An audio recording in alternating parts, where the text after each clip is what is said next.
to their parents. آج آپ کی زندگی کا بڑا یونیک دن ہے. یہ دن زندگی میں اچھا ہمارے یہاں کیا ہو گیا ہے کہ اقدار اور چیزیں ذرا پیچھے رہ گئی اور میٹیریل چیزیں آگے آ گئی. لیکن اگر اتنے سینئر یونیورسٹی کسی چیز کے لیے اسٹینڈ کرتی ہے تو وہ یہی پلر ہے کہ اقدار کے ساتھ میڈیسن، ڈینٹسٹری اور دوسرے سبجیکٹ کیسے پڑھائے جائیں. یہ عجیب بات ہے کہ میڈیکل ایجوکیشن میں 1956 میں بینجامن بلوم صاحب تھے، انہوں نے 3 ستون بنائے ہیں جن میں 2 ستون پہ تو بڑا کام ہوا، یعنی کاگنیشن پہ بہت کام ہوا اور سائیکوموٹر پہ بہت کام ہوا. لیکن ایک جو ستون ہے جس کو ہم کہتے ہیں افیکٹو ڈومین، اس کو اگنور کیا جاتا، نہ وہ امتحان میں شامل ہوا، نہ وہ باقاعدہ کریکولم میں شامل ہوا، نہ وہ. اور یہ وہ ہے جو کہ آپ نے بھی اوتھ لیا، اس اوتھ کے جو الفاظ ہیں وہ افیکٹو ڈومین سے متعلق ہے زیادہ تر. یعنی اس کا تعلق ہے فیلنگ سے، اس کا تعلق ہے ایٹیٹیوڈ سے، اس کا تعلق ہے ایموشن سے، اس کا تعلق ہے رویوں سے. ان چیزوں کو پس پش کر دیا گیا جس کی وجہ سے ہمارے یہاں عجیب و غریب سچویشن پیدا ہو گئی. اور وہ آپ نے سنا کہ ڈاکٹرز اور پبلک کے درمیان ایک ٹینشن پیدا ہوئی اور اخبار بھر گئے اس سے کہ بھئی فلاں جگہ پہ ڈاکٹر کی نااہلی سے یہ ہو گیا، یا ڈاکٹروں کے رویوں کی وجہ سے یہ ہو گیا اور فلاں ہو گیا.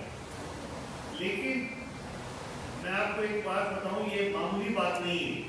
بھاولپور سے ایک پروفیسر کا مجھے فون آیا، اس نے کہا یار آپ لوگ کس طرح پڑھاتے ہیں، آپ کے ہاؤس آفیسر جو آتے ہیں ان کے رویے عام ڈاکٹروں سے بالکل الگ ہوتے ہیں. وہ مریضوں کے لیے بڑے مخلص ہوتے ہیں اور ان کو بہت توجہ سے دیکھتے ہیں، ان کی گفتگو بھی بہتر ہوتی ہے. تو یہ کیا چیز آپ نے ڈالی ہوئی اس کے اندر؟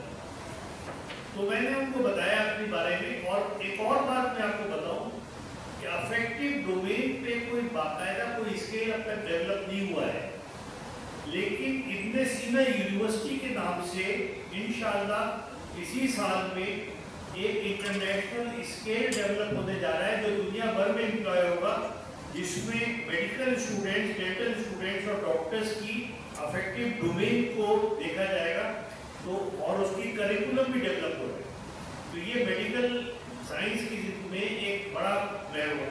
میں آپ کو ایک بات بتاؤں، آپ نے بہت سنا ہوگا کہ فلاں جگہ پر فلاں جگہ پہ میڈیکل کالج بن گیا، تو اس طرح میرے خاص میں بھی ایک بن گیا. کیا فرق پڑا؟ یہ ویسے ہی فرق ہے جیسے کہ آپ نے سنا ہوگا کہ بینک بن گئے، ہزاروں بینک دنیا بھر میں کھل رہے ہیں.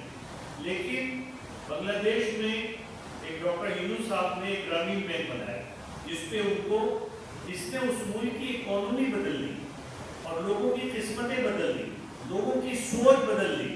انہوں نے اس کے تحت ایک ان کے پاس نظریہ تھا، بینک تو سب بناتے ہیں جس کے پاس پیسے آ جاتے ہیں اور جو اس کے پاس سسٹم موجود ہے وہ بینک بنا لیتا ہے. لیکن انہوں نے نظریے پہ بینک بنایا اور بہت کم خرچے کے ساتھ وہ کام کیا. تو آپ یہ سمجھیں کہ یہ جو یونیورسٹی آپ کی ہے یہ تو خاص، اور یہ جو ہے یہ اسی نظریے کی طرح بنا ہے جو کہ پاکستان میں آپ کو کہیں اور نظر نہیں آئے گا. یہی وجہ ہے کہ ہمارے بچے جب پڑھتے ہیں، اب دیکھیں آج آپ نے، میں آپ کے بیچ میں کھڑا ہو کے ساتھ میں 2 بار میں یہ حلف اٹھاتا ہوں. ایک بار اس وقت جب ہمارے بچے داخل ہوتے ہیں اور دوسرا اس وقت جب کنوکیشن ہوتا ہے.